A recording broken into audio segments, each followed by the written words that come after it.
Hey everyone, Gregory Milne here at Living Myth Magazine, and I am joined by Dallas Yellowfly, one of the finalists in the People's Champ of Comedy Competition 2014. Welcome. Gracias. And congratulations on making it to the finals, that's fantastic. It's still a shock. So, what are your thoughts as far as getting this far? I'm a little surprised at the result. At first I thought, oh, it's just because I brought some friends to the first few shows. But I think the second round I actually didn't bring many friends. Yeah, they'll come next round, but they didn't the last round, and I still got through, so I must be doing something right. Excellent. So how did you get started into comedy? Painfully. Someone, I always thought, this, I'm sure every fucking comedian does this, oh, I'm funny, I should start trying saying stuff on stage. Well, I said that, and a friend of mine bought me a class, a comedy class. They're very popular now, I'm sure they have been for a long time. So I took one, and I was really nervous, because that means I actually had to put my money where my mouth is and think of funny things to say, and I didn't think of many funny things to say. Because when you're thinking you have to be funny, I found it was really hard to like, oh, I wonder what's going to be funny to say. Like I was saying really stupid shit when I started. And this is only a couple of years ago, so I haven't come far. At the class, that felt awkward for a second there. That feels better. Excellent. The class went well. I did a showcase at a comedy club, my first one.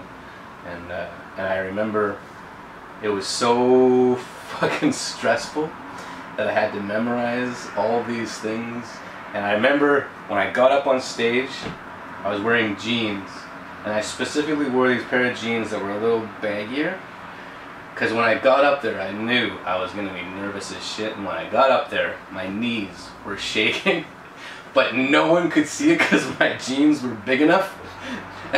I got off stage, I winged most of the stuff, and then I was like, how did I do? And people were like, oh, you look good up there. You look like you know what you're doing. And I was like, what? My knees were shaking the whole time. So I quit comedy after that for a long time, like a good year and a half.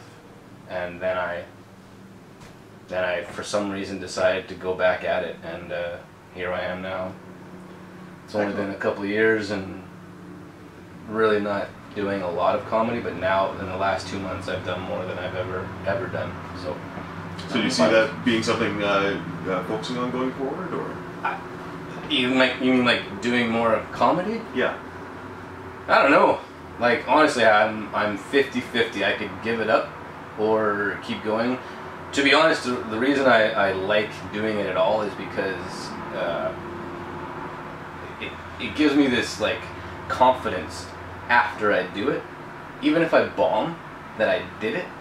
Because as my job is to talk in front of people as a public speaker, I'm not nervous in front of a gym full of 1,200 kids in high school, but I'm nervous as shit in front of 12 adults at an open mic in Kitsilano, where no one's gonna laugh at anything I say. So yeah, I'm using it as kind of a tool to sharpen my own skill, I guess. I don't know, it's just something I've been doing. I work in the mental health area. I do public speaking on First Nations issues. I talk to, I go to prisons, mental health organizations, and a lot of school districts, talking to kids.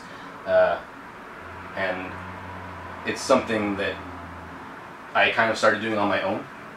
And now using comedy, I find if you can make anyone laugh at the beginning of your speaking, they're listening.